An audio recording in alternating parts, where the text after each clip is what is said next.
ऑफिसमधनं मी बाहेर पडत असताना इमारतीच्या प्रवेशद्वारात मला शंकर सिंग भेटला. कुठे चाललाय तू? शंकर सिंगने विचारलं. मी घरी. हो. का रे, काय विशेष? हां, घरी कसं जाणार आहेस? मी टॅक्सीने. मग चल, मी येतो तुझ्याबरोबर. राहायला कुठे आहेस तू? अरे, मी माहीमला राहतो. मग जाता जाता मला रस्त्यात ड्रॉप कर. ठीक आहे. रस्त्यावर येताच एका रिकाम्या टॅक्सीला मी हात केला. टॅक्सीत बसल्यावर एक सिगरेट शिलगावत मी विचारलं, काही नवीन समजलं का रे? नाही, काही विशेष नाही. काल ज्या 2 बदमाशांनी माझ्यावर हल्ला केला होता त्यांची जामिनावर सुटका झाली? हो. तू त्यांच्यावर नजर ठेवणार होतास ना? नाही, नजर ठेवली होती, पण त्यातून काही निष्पन्नच नाही झालं. कोर्टातून सुटताच ते दोघंही सरळ एका देशी दारूच्या गुत्त्यावर जाऊन बसले आणि पिता पिता तिथे आडवे झाले. बरं बरं बरं बरं. उद्या मी पुन्हा त्यांच्या मागे लागेन. नाही, त्याचा काही फायदा होईल असं मला वाटत नाही. ज्याच्यासाठी ते दोघं काम करत होते कदाचित त्याला त्या दोघांनी प्रत्यक्ष पाहिलंही नसेल. टेलिफोनद्वारे किंवा एखाद्या मध्यस्थाच्या मार्फत त्यांच्यावर ही कामगिरी सोपवली गेली असणार. हां, ही शक्यता आहे. ज्या लोकांसाठी हे दोघं काम करत आहेत त्या लोकांचा संबंध कदाचित प्रतिष्ठित म्हणवल्या जाणाऱ्या एखाद्या फार मोठ्या घराण्याशीही असावा. मला काय म्हणायचं आहे तुझ्या लक्षात आलं असेल. तुझा इशारा राणावत परिवारातल्या सदस्यांकडे तर नाही? बरोबर आहे. म्हणूनच इतक्या मामुली बदमाशांशी ते उघड उघड संबंध ठेवतील असं मला वाटत नाही. म्हणून त्या दोघांवर पाळत ठेवून आपल्या हाताला काही लागेल असं मला वाटत नाही. पण तरीही प्रयत्न करायला काय हरकत आहे? हरकत काहीच नाही आहे. आणि राणावत परिवारातले लोक मोठे असतीलही, पण त्यांचा तो वकील नागराज पठाडिया तो तर एवढा मोठा नाही ना. तुला नेमकं काय सुचवायचं आहे? हे बघ, नागराज वकील आहे आणि वकिलाचा पेशाच असा आहे की त्याच्याकडे गुंड बदमाश राजरोसपणे येऊ शकतात. त्याबद्दल कोणाला शंका घ्यायचं काही कारणही नसतं ना. मग आता मला सांग, या नागराज इतका दुसरा चांगला मध्यस्थ कोणी असू शकतो का? म्हणजे राणावत परिवारातल्या कोणीतरी नागराजमार्फत त्या 2 बदमाशांवर हे काम सोपवलं असेल असं तुला म्हणायचं आहे? हां, मला तरी तीच शक्यता जास्त वाटती आहे. शंकरसिंगच्या बोलण्यात तथ्य आहे हे मलाही मान्य करायलाच लागलं. मी शंकरसिंगनं वर्तवलेल्या शक्यतेचा विचार करत असताना अचानक शंकरसिंगनं एका जुनाट इमारतीच्या समोर टॅक्सी थांबवण्याची सूचना ड्रायव्हरला केली. काय रे, इकडे कुठे? मी त्याला विचारलं. इथेच तर मी तो शंकरसिंग इमारतीकडे बोर्ड दाखवत म्हणाला. ये. अरे, मी येऊन करणार काय, मी निघतो. अरे ये, 5-1 मिनिटांनी काय फरक पडणार आहे? शंकरसिंग आग्रही स्वरात म्हणाला. आता एवढा माझ्या घरापर्यंत आला आहे तर 1 कप कॉफी घेऊन जा. अरे पण, आणि तुझी एक वस्तू आहे माझ्याकडे, ती तुला परत करायची आहे. माझी वस्तू तुझ्याकडे? हो. कसली रे? अरे वर चल, सांगतो. आम्ही टॅक्सीतनं उतरलो. मी नको नको म्हणत असतानाही त्याने टॅक्सीचं मीटर पेड केलं. आम्ही इमारतीचा जिना चढत असताना शंकरसिंगनी सांगितलं की त्या 4 मजली इमारतीतल्या सगळ्यात वरच्या मजल्यावर त्याचा 2 खोल्यांचा फ्लॅट होता. जिना चढताना नेहमीच्या सवयीप्रमाणे नकळत त्या इमारतीची रचना मी बघत होतो. इमारतीतल्या प्रत्येक मजल्यावर 2-2 फ्लॅट होते, एक डावीकडे आणि एक उजवीकडे. इमारतीच्या मागच्या बाजूला एक छोटीशी गच्ची होती आणि आणीबाणीच्या वेळेला उपयोगी पडावा म्हणून त्या बाजूलाही एक छोटासा लोखंडी जिना होता. आम्ही 4थ्या मजल्यावर आलो. तिथे 2 फ्लॅटच्या मध्ये असलेल्या मोकळ्या जागेत बराच अंधार होता. बहुतेक तिथे पॅसेजमध्ये असलेल्या दिव्याचा बल्ब निकामी झालेला असावा. पण शंकरसिंगला त्या अंधाराची सवय असावी. तो सराईतपणे डाव्या हाताला असणाऱ्या फ्लॅटकडे गेला, कुलूप उघडून आत शिरला. त्याच्या पाठीमागे मी 2 पावलांवर उभा होतो. शंकरसिंगच्या मागोमाग आत जाण्यासाठी मी पाऊल उचललं आणि त्याच वेळेला ठो असा आवाज झाला. सगळं वातावरण ढवळून निघालं. उडी मारून बाहेरच्या भिंतीचा आसरा घेत असताना मी बघितलं शंकरसिंग फ्लॅटच्या दाराच्या आतल्या बाजूला फरशीवर तोंडावर आपटलेला होता. पहिल्या गोळीच्या मागोमाग आणखीन एक गोळी झाडल्याचा आवाज आला. मी श्वास रोखून तसाच उभा राहिलो. शंकरसिंग फरशीवर निश्चित पडलेला होता. काही क्षणांनंतर इमारतीच्या मागच्या बाजूला असलेल्या जिन्याच्या दिशेनं धावत जाणाऱ्या पावलांचा आवाज मला ऐकू आला. आणि मग एकदम सगळीकडे निशब्द शांतता पसरली. शंकरसिंग, भिंतीच्या आडोशातनं बाहेर येत मी काळजीयुक्त स्वरात हाक मारली. शंकरसिंग उठून उभा राहिला. फ्लॅटमधला दिवा लावत तो आतल्या खोलीच्या दिशेनं धावला. मीही त्याच्या मागे धावलो.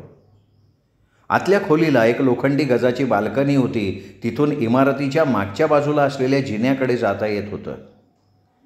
बाल्कनीच्याच बाजूला असलेली खोलीची एक खिडकी उघडी होती, पण खिडकीला लोखंडी ग्रिल लावलेलं होतं आणि बाल्कनीत उघडणारा खोलीचा दरवाजा आतून बंद होता. याचा अर्थ कोणीतरी बाल्कनीत उतरलं होतं आणि उघड्या खिडकीतनं गोळी चालवली होती. शंकरसिंग बाल्कनीतला दरवाजा उघडण्यासाठी पुढे झाला, पण मी त्याला मध्येच थांबवलं आणि म्हणालो, हे बघ, त्याचा काही उपयोग होणार नाही. मुळात आता तो हातात सापडणारच नाही, आणि समजा सापडला तर तो पुन्हा गोळी झाडायला मागे पुढे बघणार नाही. यावेळी वाचला आहेस हे तुझं नशीब समज. माझ्याशी सहमत असल्यासारखे मान डोलवत शंकरसिंग पुन्हा आत आला. त्यावेळी समोरच्या फ्लॅटचा दरवाजा उघडून एक स्त्री आणि पुरुष बाहेर आले. काय झालं काय? त्या पुरुषानं काहीशा भयभीत स्वरात विचारलं. आवाज कसला होता हो? एक चोर माझ्या फ्लॅटमध्ये घुसला होता. अचानक मी दार उघडलं, त्यामुळे त्यांनी माझ्यावर गोळी झाडली होती. गोळी लागली नाही ना तुम्हाला? नाही, थोडक्यात त्याचा नेम चोखला. पळाला का तो? हो ना. आणि घरातलं काही नेलं तर नाही ना त्यांनी? काही कल्पना नाही, आता बघतो. पोलिसात कंप्लेंट करायला पाहिजे. हो, करायला हवीच. आमच्या मदतीची काही गरज लागली तर सांगा. अवश्य. ते दोघेही पुन्हा आपल्या फ्लॅटमध्ये गेले. शंकरसिंगनी मला बसायला सांगितलं. मी एका खुर्चीवर बसलो. सिगरेटचं पाकिट काढलं, एक सिगरेट शिलगावली. मलाही एक दे, शंकरसिंग म्हणाला. मी काहीशा आश्चर्याने त्याच्याकडे बघितलं. यापूर्वी मी त्याला सिगरेट ऑफर करून सुद्धा त्यांनी घेतली नव्हती, पण आज बहुतेक नुकत्याच घडलेल्या प्रकारानं तोही मनातनं हादरलेला असावा. स्वतःला सावरण्यासाठी त्याला सिगरेटची गरज भासली असावी. काही न बोलता मी पाकिट आणि लायटर त्याच्या हातावर ठेवलं. शंकरसिंगनी थरथरत्या हातानं एक सिगरेट काढली, शिलगावली. भयंकर होतं. शंकरसिंग सिगरेटचा एक कश घेत मगाच्या त्या आठवणीनं अंग शहारत म्हणाला. अरे, तुला खाली पडताना बघून मला वाटलं की तुला गोळी लागली असणार. मी जाणून बुजून स्वतःला खाली झोकून दिलं होतं. पोलीस ट्रेनिंगमध्ये गोळीपासून स्वतःचा बचाव करायला असं शिकवलं जातं ना. आणि खाली झोपलेल्या माणसाच्या तुलनेत उभ्या असणाऱ्या माणसाला गोळी लागायची शक्यता जास्त असते. म्हणजे पोलिसात मिळालेल्या त्या ट्रेनिंगमुळे आज तुझा जीव वाचला असं म्हणायला पाहिजे. हो, माझी तर पिवळी व्हायची वेळ आली होती. साक्षात मृत्यू समोर उभा राहिला होता माझ्या. यापुढे रामदासचा कुणी पकडला जात नाही तोवर मी माझं रिव्हॉल्वर नेहमी जवळ बाळगणार आहे. तुला उडवण्यासाठीच कुणीतरी तुझी वाट बघत बाल्कनीत थांबून राहिला होता. आत शिरण्याचा त्यांनी प्रयत्नही केलेला नव्हता. यावरून हेच सिद्ध होतं की तो जो कोणी होता तो चोरी करायच्या नाही तर खून करायच्या हेतून इथे आलेला होता. खरोखर तो नशिबानं वाचलास शंकरसिंग. शंकरसिंग काही बोलला नाही. उठून तो आतल्या खोलीत गेला. बाहेर आला तेव्हा त्याच्या हातात डायरेक्टर स्पेशलची एक हाफ बाटली, 2 ग्लास, पाण्याचा जग होता. माझ्या समोरच्या खुर्चीवर बसून त्यांनी दोन्ही ग्लासात एक एक पेग व्हिस्की ओतली. त्या जगमधलं पाणी मिसळलं आणि एक ग्लास माझ्या दिशेनं पुढं सरकवला. आपला ग्लास उचलून त्यांनी तोंडाला लावला, एका दमात रिकामा करून टाकला. मी माझा ग्लास उचलेपर्यंत शंकरसिंगनी स्वतःसाठी दुसरा पेग तयार केला होता आणि त्यातलाही घोड घेतला होता. मग आपल्या कोटाच्या खिशातनं त्यांनी एक 22 पॉईंटचं रिव्हॉल्वर बाहेर काढलं, उघडलं, त्याचं चेंबर चेक केलं. आज मी बेसावध होतो, रिव्हॉल्वर पुन्हा खिशात ठेवत तो म्हणाला. पण पुढच्या वेळी असा काही प्रकार घडला तर माझ्या हातनं तो सुटणार नाही. ते ठीक आहे, पण तो होता कोण? काय माहिती कोण होता, पण तो आला होता मात्र मला सोडवायला. कारण तू तर योगायोगानं इथे आला होता ना, त्यामुळे त्याचा निशाणा तू नव्हता हे नक्की. मी सहमतीदर्शक मान डोलवली. शंकरसिंगचं म्हणणं खरं होतं. मला स्वतःलाही मी इथे येणार हे माहिती नव्हतं. काही क्षण मी व्हिस्कीचे घोट घेत राहिलो, सिगरेट ओढत राहिलो. एनिवे, आज आणखीन काय प्रगती केलीस तू? क्षणभरानं मी विचारलं. शंकरसिंग काही क्षण कसला तरी विचार करत राहिला आणि मग म्हणाला, मी इन्स्पेक्टर पाटलांना भेटलो होतो. आमच्याच ऑफिसच्या इमारतीत 3ऱ्या मजल्यावर एक CAचं ऑफिस आहे, प्रकाश शहा त्याचं नाव. त्याच्या म्हणण्यानुसार काल रात्री 9च्या सुमाराला त्यांनी एका तरुणीला खाली इमारतीच्या लॉबीमध्ये बघितलं होतं. तिने त्याला आमच्या ऑफिसचा पत्ताही विचारला होता. हां, ही गोष्ट मला पाटलांनी मला सांगितली होती. विक्रम, त्या तरुणीला मी सुद्धा पाहिलं होतं. म्हणजे ती कोण आहे हे तू ओळखतोस? नाही, मी तिला पाहिलं होतं पण ओळखलं नव्हतं. तिने मोठमोठ्या काचांचा रंगीत चष्मा लावला होता, अंगात चामड्याच्या कोटाचा जर्किन घातला होता. जर्किनची कॉलर तिने उभी केली होती, त्यामुळे तिचा चेहरा मला दिसला नव्हता. मी एवढंच पाहिलं होतं की ती दिसायला अतिशय सुंदर होती आणि तसंही त्यावेळी तिच्याकडे निरखून बघण्याचं मला काही कारण नव्हतं. मी तिच्याकडे फक्त एक ओझरती नजर टाकली होती. तू तिला कधी पाहिलं होतंस? साधारण 9च्याच सुमाराला. त्यावेळी पाऊस पडत होता का? हो, थोड्या वेळापूर्वीच पाऊस चालू झाला होता. पावसापासून बचाव करण्यासाठी मी जेव्हा धावत धावत लॉबीत शिरलो होतो ना, तेव्हा ती तरुणी जिन्यावरनं खाली उतरत होती. ती काहीशा घाईघाई जिना उतरली, लॉबीमध्ये आली आणि बाहेर पडत असलेला पाऊस बघून क्षणभर तिथे थपकून उभी राहिली. त्यावेळी त्या तरुणीने ना आपल्या जर्किनच्या आत काहीतरी लपवलं होतं. पावसापासून बचाव करण्यासाठी तिने आपली पर्स बिर्स तिथे लपवली असावी असं मी समजलो होतो. पण मग आत्ता मला वाटतंय की रामदासची ती ब्रीफकेस तर तिने तिथे लपवलेली नसावी. काय सांगतोयस काय तू? विक्रम, अरे त्या तरुणीबद्दल मी आता जसा जसा विचार करतोय ना, तसतशी मला खात्री वाटायला लागली आहे की तिने आपल्या जर्किनच्या आत पर्स नाही तर ती ब्रीफकेसच लपवलेली होती नक्कीच. लॉबीमध्ये ती बराच वेळ थांबली होती? नाही, काही क्षण थबकल्यासारखी थांबली. जणू पावसात इमारतीतून बाहेर पडावं का नको याचा ती विचार करत असावी. पण मग पावसाची पर्वा न करता ती इमारतीतनं बाहेर पडली. तू तिला एखाद्या वाहनात बसताना पाहिलं? नाही रे, जर ती स्वतःच्या कारनं आली असेल तर निदान आपली कार तिने इमारतीच्या समोर तरी उभी केलेली नव्हती. आणि जर तिच्याकडे कार नसेल तर ती टॅक्सीने गेली असणार. पण टॅक्सीसुद्धा तिने इमारतीपासून लांब गेल्यावर पकडली असणार. अर्थात पावसात मी काही पुन्हा बाहेर गेलो नाही, त्यामुळे इमारतीतून बाहेर पडल्यावर तिने काय केलं हे मला नाही ना माहिती. आणि तसंही त्यावेळी तिच्याकडे एवढं लक्ष द्यायला माझ्याकडे काही खास कारणसुद्धा नव्हतं, हे मी तुला आधी सांगितलंच आहे. म्हणजे त्यावेळी ऑफिसमध्ये रामदासचा खून झाला आहे आणि ती तरुणी त्याची ब्रीफकेस घेऊन गेली आहे हे मला कुठे माहिती होतं. हां, तुझं म्हणणं खरं आहे. शंकरसिंगने पुन्हा स्वतःसाठी एक नवीन पेग बनवला. अरे, हे काय करतोय तू? अजून पहिलाच पेग संपवतोय का? शंकरसिंग मला म्हणाला. मी म्हणालो, मला बास, मी आणखीन घेणार नाही. अरे, संकोच नको करू यार. नाही, संकोच नाही, मला अजून काम करायचं आहे. शंकरसिंगने मग मला आणखीन आग्रह केला नाही. आणि हां, तू म्हणत होतास माझी एक वस्तू तुझ्याकडे आहे. अरे हां. शंकरसिंग एकदम आठवण झाल्यासारखा उठून उभा राहिला. तर मग आत्ता घेऊन येतो ना मी. शंकरसिंग पुन्हा आतल्या खोलीत गेला. मिनिटभरानं तो पुन्हा बाहेर आला तेव्हा त्याच्या हातात एक रेनकोट होता. हां, रेनकोट. शंकरसिंग हातातला रेनकोट माझ्यासमोर धरत म्हणाला, हां, मला वाटतं तुझं आहे. हा रेनकोट माझा आहे. हां, मला वाटतं काल रात्री ना आमच्या ऑफिसात किंवा तुझ्या कारमध्ये आपल्या रेनकोटची आदलाबदल झाली. मी तुझा आणि तू माझा रेनकोट घेऊन गेलो आपण. घरी आल्यावर माझ्या लक्षात आलं की हा रेनकोट माझा नाही आहे. तुझ्या कसं काय लक्षात आलं? मला तर अजूनही काही फरक दिसत नाही आहे. अरे, हा रेनकोट डगबॅगचा आहे.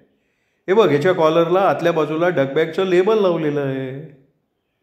शंकरसिंग रेनकोटची कॉलर माझ्यासमोर धरत म्हणाला, पण माझा रेनकोट असा दिसतो फक्त, तो डगबॅगचा नाही आहे. अच्छा, खरं म्हणजे हा रेनकोट मी कालच खरेदी केला होता, त्यामुळे मी अजून तो नीट बघितलाही नाही. पण तू डगबॅगचा रेनकोट खरेदी केला होतास हे तर तुला माहिती आहे ना? हां, ते माहिती आहे. मग हा तुझाच रेनकोट आहे. मी गप्प राहिलो. तू हा घेऊन जा. माझा रेनकोट उद्या ऑफिसला येताना घेऊन ये. येता जाता कधीही मी तो तुझ्या ऑफिसमधनं कलेक्ट करेन. ओके. मी माझा ग्लास रिकामा केला, खाली ठेवला आणि उठून उभा राहिलो. शंकरसिंगकडचा रेनकोट घेतला. मी तो हातावर टाकला. चल खालपर्यंत मी येतो तुझ्याबरोबर. शंकरसिंग ग्लास रिकामा करून उठून उभा राहत म्हणला, आत्ता घडलेल्या घटनेची माहिती मला पोलिसांना द्यायला हवी ना. शंकरसिंगने आपल्या फ्लॅटला कुलूप घातलं आणि तोही माझ्याबरोबर खाली उतरला. नैना आचार्याचा विचार माझ्या डोक्यातून अजूनही गेला नव्हता. शंकरसिंगच्या इमारतीतून बाहेर पडल्यानंतर मी पुन्हा टॅक्सी केली आणि माझ्या फ्लॅटवर जाण्याआधी नैनाची खबरबात घ्यावी म्हणून तिच्या फ्लॅटवर गेलो, तर नैनाच्या फ्लॅटला कुलूप होतं. नैना खरं तर यावेळेपर्यंत तरी घरी यायला हवी होती, पण नैनाच्या काळजीने मी आणखीन चिंताग्रस्त झालो. कुठे बेपत्ता झाली होती ती? मी पोलीस हेडक्वार्टरवर गेलो, पण तिथे ना पाटील होते ना सब इन्स्पेक्टर वाघमारे. पाटील निदान घरी तरी सापडतील म्हणून मी त्यांच्या घरी गेलो, पण पाटील घरीही नव्हते. त्यांच्या पत्नीनं सांगितलं की पाटील हेडक्वार्टरला असायला हवेत, ते दुसरीकडे कुठे जाण्याची शक्यताच नव्हती. आणखीन एक प्रयत्न करावा म्हणून मी पुन्हा हेडक्वार्टरला आलो, पण यावेळी मात्र सुदैवानं पाटील आपल्या केबिनमध्ये बसलेले होते. एका फाईलमध्ये डोकं घालून ते अगदी तन्मयतेनं त्यातला मजकूर वाचत होते. माझी चाहूल लागताच त्यांनी फाईलमधनं डोकं वर उचललं, माझ्याकडे बघितलं आणि ये असं ते गंभीर स्वरात म्हणाले. अरे कुठे होता तुम्ही इन्स्पेक्टर साहेब? मी धपकन त्यांच्या समोरच्या खुर्चीवर बसत म्हणालो, अहो तुम्हाला शोधण्यासाठी मी अख्खी मुंबई पालथी घातली. शेवटी उद्याच्या वर्तमानपत्रात हरवल्या आहेतच्या कॉलममध्ये तुमचा फोटो छापायचा विचार केला होता. शिवाय जेव्हा पोलीस इन्स्पेक्टर हरवतात या शीर्षकाखाली मी एक लेख लिहिणार होतो. अरे मी हेतस्त होतो. माझ्या विनोदाकडे दुर्लक्ष करत पाटील कपाळावर आठ्या घालत म्हणाले, अहो इथे कुठे होतात तुम्ही?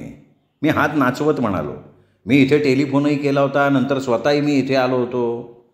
अरे मी फक्त थोड्या वेळासाठी बाहेर गेलो होतो. पण काय भानगड काय? नाही म्हणजे एवढ्या जीवाच्या आकांतानं तुम्हाला कशासाठी शोधत होता?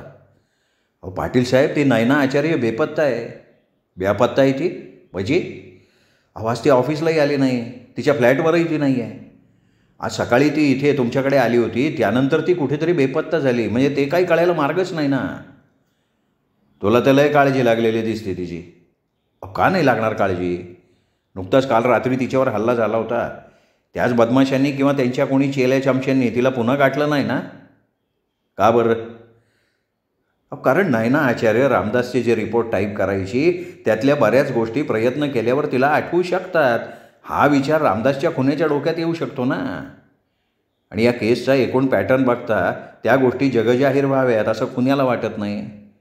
म्हणून तर जिथे जिथे तशी शक्यता वाटेल तिथे ती शक्यता मुळापासून नाहीशी करायचा तो प्रयत्न करतोय. आणि हीच शक्यता नैनासाठी लागू होती आहे ना. पाटील साहेब, नैनाचं तोंड कायमचं बंद करायचा प्रयत्न तो करू शकतो बरं का. वा वा वा वा, क्या बात आहे, क्या बात आहे रिपोर्टर साहेब, आजकाल तुम्ही लय हुशार झाला बरं का. पाटील चेष्टेच्या स्वरात म्हणाले. बघा पाटील साहेब, चेष्टा करू नका. मला त्या मुलीच्या जीविताची काळजी लागून राहिली आहे. तिला जर काही झालं तर हे म्हणजे उगाचच गव्हाबरोबर किडेही रगडल्यासारखं होईल. अहो त्या पोरीचा याच्यात खरं तर काय दोष आहे? अरे पण तू कशाला उगा आपला जीव हलका करतोय?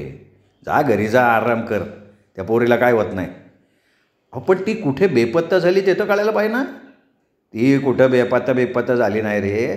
ती जिथं आहे तिथं ती अगदी सुरक्षित आहे. त्यामुळं उगा तिच्या जीवाची काळजी करून तू स्वतःचं रक्त आटवू नको. तुम्हाला कसं माहिती की ती सुरक्षित?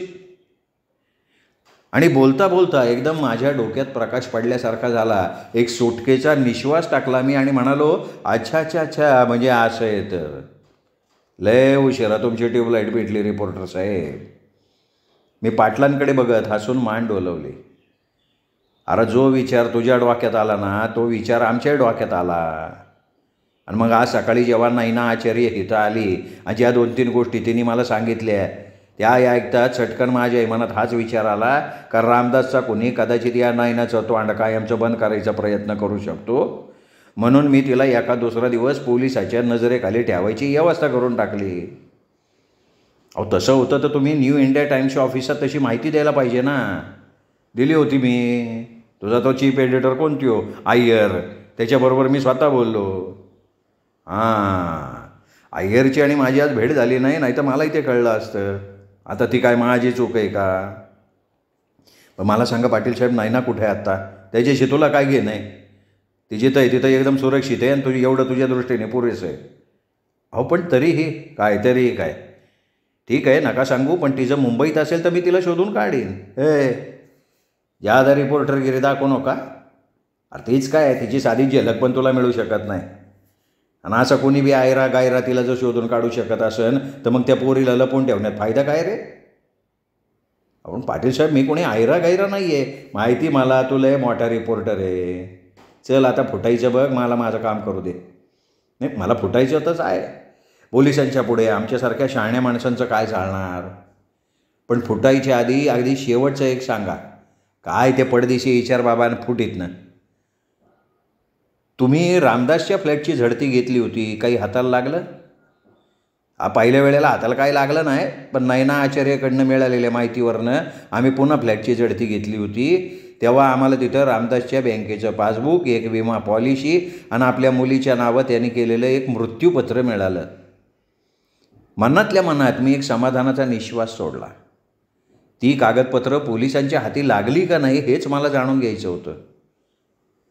म्हणजे रामदासच्या खून प्रकरणात काही प्रकाश टाकू शकेल असं काही मिळालं नाही तिथे. मुद्दाम चेहऱ्यावर निराशेचे भाव आणत मी म्हणालो, नाही मिळालं रे बाबा. ठीक आहे, आता तुम्ही सांगितल्याप्रमाणे मी फुटायचं बघतो. असं म्हणत पाटलांचा निरोप घेऊन मी तिथनं बाहेर पडलो. मी माझ्या फ्लॅटवर आलो तेव्हा 10:30 वाजून गेले होते. खरं तर शांतारामकडनं त्या निगेटिव्ह्ज मिळताच कधी एकदा त्याच्या प्रिंट बनवतो आहे असं मला झालं होतं.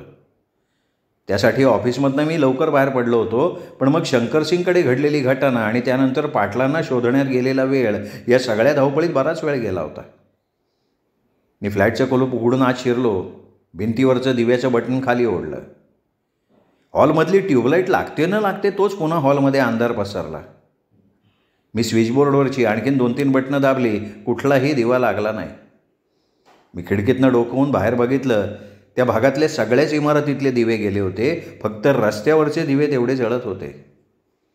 मनातल्या मनात वीज बोर्डाला शिव्या घालत लायटरच्या प्रकाशात मी किचनमधनं एक मेणबत्ती शोधून काढली आणि मेणबत्ती पेटवून मी पुन्हा हॉलमध्ये आलो.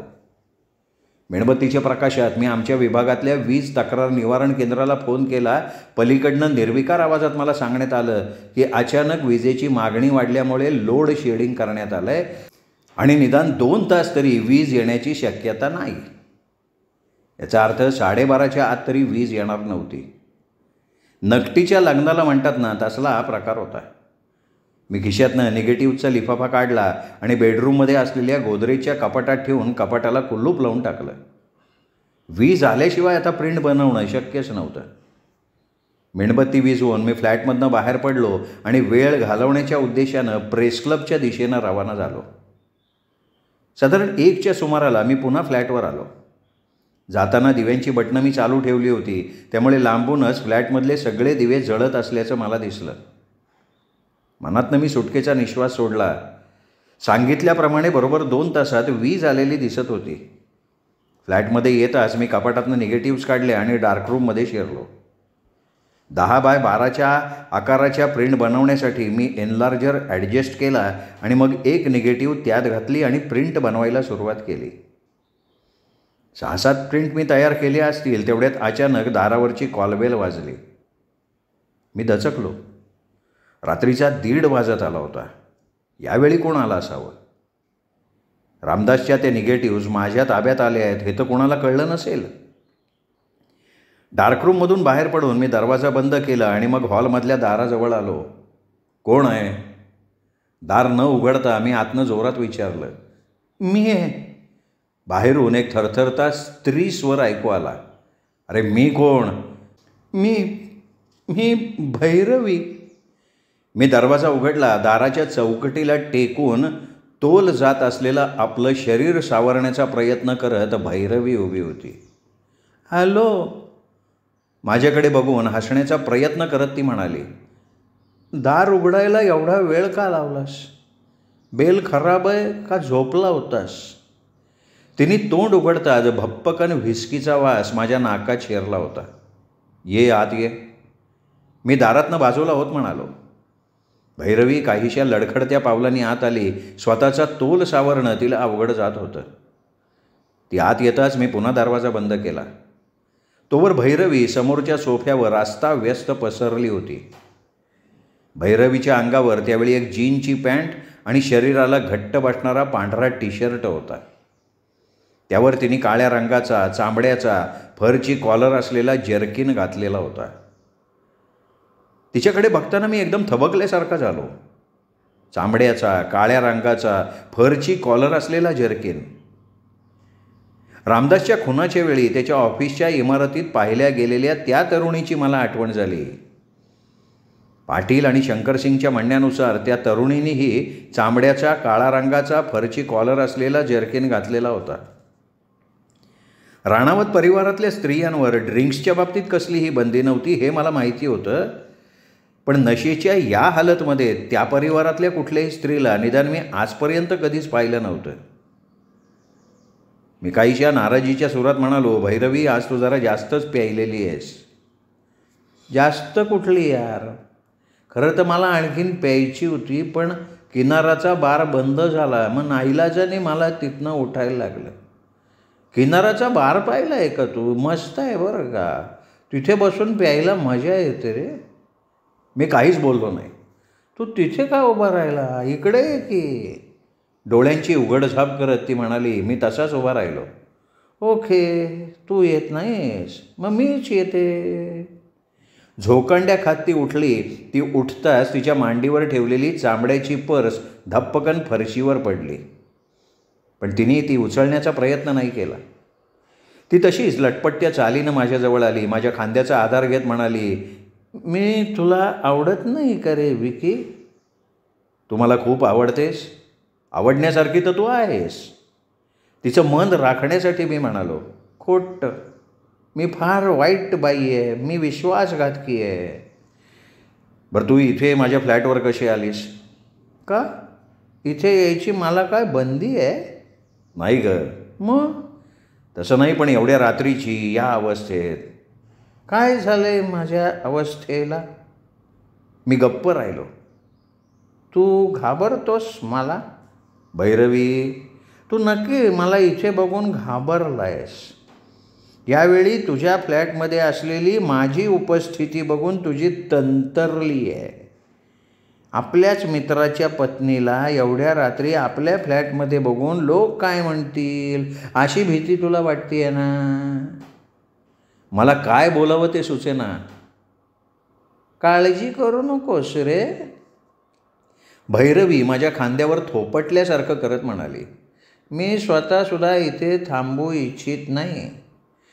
तुला आपला मित्र समजून मी तुझी मदत मागण्यासाठी इथे आलेले होते, पण तू तर माझ्या नवऱ्याचा मित्र आहेस, माझा थोडाच आहेस. काय हवं आहे तुला भैरवी? हे बघ, माझ्याकडे जेवढे पैसे होते ना ते सगळे मी बारमध्ये खर्च करून टाकले. मला थोडेसे पैसे दे, एक ड्रिंक दे आणि मला इथनं बाहेर काढ, म्हणजे तू सुटकेचा निश्वास टाकायला मोकळा होशील. एवढ्या रात्री तुझ्या फ्लॅटमध्ये घुसून मी तुझ्यावर बलात्कार करीन का काय, या भीतीने जर तू कासावीस झाला असशील तर त्या भीतीतनंही तुझी सुटका होऊन जाईल. असं म्हणत भैरवीनं माझ्या खांद्याचा आधार सोडला आणि आधार सुटताच तिचा तोल गेला. मी झटकन तिला सावरली नसती तर ती निश्चितच फरशीवर आपटली असती. शरीरावरचं नियंत्रण गेल्यासारखी ती माझ्या हातांवर झुकली होती. तिचं डोकं खाली लोंबकळत होतं. डोकं खाली लोंबकळताच तिच्या चेहऱ्यावर आलेले केस मागे सरकले होते आणि आत्ता प्रथमच तिच्या डाव्या कानशिलावर उमटलेला निळसर वळ मला दिसला होता. कुणीतरी तिच्या अंगावर हात उचललाय हे स्पष्ट लक्षात येत होतं. तिच्या शरीराला एक झटका देऊन मी तिला सरळ उभी केली. भैरवीनं डोळे उघडून माझ्याकडे बघितलं त्यावेळी तिच्या डोळ्यात असलेले भीतीचे भाव मला स्पष्ट दिसले. ती नक्कीच कुठून तरी मार खाऊन आली होती. ती घाबरलेली दिसत होती आणि आपली हीच भीती मनातून काढण्यासाठी, स्वतःवर ताबा मिळवण्यासाठी ती एवढी प्यायलेली असावी. भैरवी, चल, मी तुला बंगल्यावर सोडायला येतो तुझ्या. नाही नाही, अजिबात नाही, ती एकदम सावध झाल्यासारखी म्हणाली. त्या म्हातारीने मला या अवस्थेत बघितलं ना तर ती मला फाडून खाईल. अगं आत्ता 2 वाजायला आलेत भैरवी. सुमित्रा देवी आत्तापर्यंत आपल्या खोलीत जाऊन झोपल्यासुद्धा असतील. पण तरीही तिला ते कळेलच. दरवाजा कोणीतरी नोकरच उघडणार ना रे. लगेच सकाळी सकाळी तिला रिपोर्ट मिळेल तो. नाही, मी बंगल्यात नाही जाऊ शकत, भैरवी ठाम स्वरात म्हणाली. अगं मग कुठे जाणार तू? अरे जिथे मला जायचं होतं तिथे तर मी आली आहे. पण माझ्यामुळे एका ब्रह्मचारी मुलाच्या चारित्र्यावर शिंतोडे उडायला नकोत म्हणून एखाद्या हॉटेलात जाण्याचा मी विचार करते. तू मला थोडेफार पैसे दे. एवढं तर तू करू शकतोस ना? चल चल, मी तुला हॉटेलात सोडून येतो. नाही नाही नाही नाही, चांगल्या घरातल्या मुलांनी अर्ध्या अर्ध्या रात्री तरुण मुलीबरोबर फिरणं चांगलं नाही. लोक नावं ठेवतील. अजून तुझं लग्न व्हायचं आहे. मग बदनाम झालेल्या मुलाला आपली मुलगी कोण देणार बरं? तिच्या बोलण्याकडे दुर्लक्ष करत मी म्हटलं, भैरवी तू एवढी घाबरलेली का दिसतीयस? तिच्या कपाळावर आठ्या उमटल्या. माझ्याकडे रोखून बघत ती म्हणाली, कोण म्हणतो मी घाबरली आहे? नाही घाबरली? प्रश्नच येत नाही. मी कशाला घाबरू? कदाचित तसंच एखादं कारण असेल. नाही नाही, कसलंही कारण नाही. आणि आता एक सांग. काय? तू तुझी बाटली कुठे ठेवतो? कसली बाटली? विस्कीची. का? विस्की पिऊन मिळालेली उसनी हिंमत परत ओसरायला लागली आहे का? नॉनसेन्स. भैरवी तू उपदेश नको रे. एक पेग पाजणार असशील तर बोल, नाही तर थोडेसे पैसे दे, मला फुटव. आणि हे पैसे नाही, मी तुझ्याकडे उसने मागते. हां, उद्या परत देईन मी. ओके बस. ये हुई ना कुछ बात. भैरवी पुन्हा सोफ्यावर लुडकली. मी किचनमध्ये गेलो. 8 दिवसापूर्वी कस्टममधल्या एका मित्रानं दिलेली जॉनी वॉकरची बाटली आणि 2 ग्लास घेतले. परत हॉलमध्ये आलो आणि बघितलं तर भैरवी सोफ्यावर अर्धवट अवस्थेत बसल्या बसल्या झोपून गेलेली होती. तिने आपले सँडल काढून एका बाजूला टाकले होते. तर जर्किन बाजूच्या एका खुर्चीवर फेकला होता आणि तिचा एक पाय सोफ्याच्या खाली लटकत होता. एक हात तिने सोफ्याच्या पाठीवर ठेवला होता. मी तिला हाक मारली, भैरवी, पण तिने काहीही हालचाल केली नाही. मी जवळ जाऊन तिचा खांदा धरून तिला हलवलं, पण भैरवी अगदी गाढ झोपली होती. हातातली बाटली आणि ग्लास मी बाजूच्या टेबलवर ठेवलं. मग भैरवीचा खाली लटकत असलेला पाय उचलला, तिला व्यवस्थित सोफ्यावर झोपवलं आणि मग बेडरूममधनं एक उशी आणि चादर आणली. तिचं डोकं किंचित उचलून उशी डोक्याखाली सरकवली. पुन्हा एकदा माझं लक्ष तिच्या डाव्या कांशिलाजवळ असलेल्या त्या निळसर वळाकडे गेलं. निश्चित कुणीतरी तिच्यावर हात उचललेला होता. चादर तिच्या अंगावर पांघरून मग मी खुर्चीवर पडलेला तिचा जर्किन उचलला. आतल्या बाजूलाही कॉलरसारखीच फरची लायनिंग लावलेली होती. मी आतल्या लायनिंगवरनं हात फिरवला. त्या लायनिंगमध्ये अजूनही ओलसरपणा जाणवत होता. याचा अर्थ तो जर्किन नुकताच पाण्याच्या संपर्कात आलेला होता. वरची बाजू चामड्याची असल्याने तिथे ओलसरपणा टिकला नव्हता, पण फरमध्ये पाणी मुरल्यामुळे तिथला ओलसरपणा जाणवत होता. जर्किनशी पाण्याचा संबंध केवळ पावसामुळे येऊ शकत होता आणि पाऊस फक्त काल रात्री पडला होता. आज पावसाचा साधा शिडकावाही झालेला नव्हता. पुन्हा एकदा पाटलांनी आणि शंकरसिंगनी सांगितलेल्या त्या तरुणीची मला आठवण झाली आणि माझी खात्री पटली. काल रात्री रामदासचं ऑफिस असलेल्या त्या इमारतीत खुनाच्या वेळेला जी तरुणी प्रकाश शहा नावाच्या त्या सीएनं बघितली होती ती भैरवीच होती. याचा अर्थ रामदासचा खून भैरवीने तर केला नव्हता. जर्किन मी होतं तसं पुन्हा खुर्चीत टाकलं. मगाशी फरशीवर पडलेली भैरवीची पर्स अजूनही तिथेच पडली होती. मी पर्स उचलली, उघडली. आत नेहमीसारखं कॉस्मॅटिक्सचं बरंचसं सामान आणि 10च्या 3-4 नोटा होत्या. थोडेफार चिल्लर होती आणि एक रिव्हॉल्वरसुद्धा होतं. मी रिव्हॉल्वर बाहेर काढलं. ते एक 38 पॉईंटचं रिव्हॉल्वर होतं आणि रामदासचा खूनसुद्धा 38 पॉईंटच्या रिव्हॉल्वरनं झालेला होता. मी रिव्हॉल्वरची नळी नाकाजवळ नेली. माझ्या अपेक्षेप्रमाणे रिव्हॉल्वरच्या नळीतनं दारूचा वास येत नव्हता. मी रिव्हॉल्व्हरचं चेंबर उघडून बघितलं. आत 5च गोळ्या होत्या. 1 गोळी कमी होती. रिव्हॉल्व्हरमध्ये भरतानाच एवढ्या गोळ्या भरल्या होत्या का यातली 1 गोळी वापरली गेली होती? पण जर रिव्हॉल्व्हरचा उपयोग केला गेला होता मग त्यातनं दारूचा वास काय येत नव्हता? पण मग यात आश्चर्य वाटण्यासारखं काय होतं? वापरल्यानंतर रिव्हॉल्व्हर स्वच्छही केलं जाऊ शकत होतं, म्हणजे खूनी माणूस तेवढी काळजी निश्चित घेऊ शकत होता. मी भैरवीच्या चेहऱ्याकडे एक नजर टाकली. झोपेत तिचा चेहरा किती निरागस आणि निष्पाप दिसत होता. एक सुस्कारा सोडून रिव्हॉल्व्हर मी पुन्हा पर्समध्ये ठेवलं आणि पर्स जर्किन असलेल्या खुर्चीवर ठेवून दिली. मग टेबलावर ठेवलेली जॉनी वॉकरची बाटली आणि ग्लास उचललं. मी किचनमध्ये आलो. दोन्ही वस्तू जागेवर ठेवून मी डार्क रूममध्ये शिरलो. भैरवी आल्यामुळे अर्धवट राहिलेलं प्रिंटचं काम मी पुन्हा सुरू केलं. ओल्या प्रिंट्स ड्रॉवरमध्ये ठेवत असताना अचानक एक विचार माझ्या मनात विजेप्रमाणे चमकून गेला. एवढ्या रात्रीचं भैरवीचं इथे असं येणं हा काय केवळ एक योगायोग होता का? ती खरोखर एवढी नशेत होती का नशेत असल्याचा बहाणा करत होती? एकेकाळी का होईना भैरवीनं अभिनेत्री म्हणून थोडंफार नाव कमावलं होतं आणि नशेत असल्याचा अभिनय करणं तिच्या दृष्टीनं क्षुल्लक गोष्ट होती. पण तसं करण्यामागचं कारण काय? रामदासकडच्या निगेटिव्हज माझ्या हाताला लागले आहेत आणि मी त्याच्या प्रिंट बनवतोय हे तिला समजलं होतं का? माझ्या डोळ्यात धूळ फेकून त्या निगेटिव्हज पळवणं हा तर तिचा इथे येण्यामागे उद्देश नव्हता. आणि जर होता तर त्या निगेटिव्हज माझ्या हाती लागले आहेत हे तिला कसं समजलं होतं? या सगळ्या प्रश्नांचं नेमकं उत्तर माहिती नसल्यानं माझं डोकं अगदी भन्न झालं होतं. त्या रात्री आजवर कधीही न केलेलं एक काम मी केलं. डार्करूमच्या दरवाजाला एक मजबूत कुलूप लावल्यानंतर मी झोपायला गेलो. श्रोते हो, हा होता सुरेश वैद्य लिखित धागेदोरे या कादंबरीचा 8वा भाग. 9वा भाग ऐकण्यासाठी उद्या भेटूयात दीपक रेगे कथाकथन चॅनलवर. तोपर्यंत नमस्कार श्रोते हो.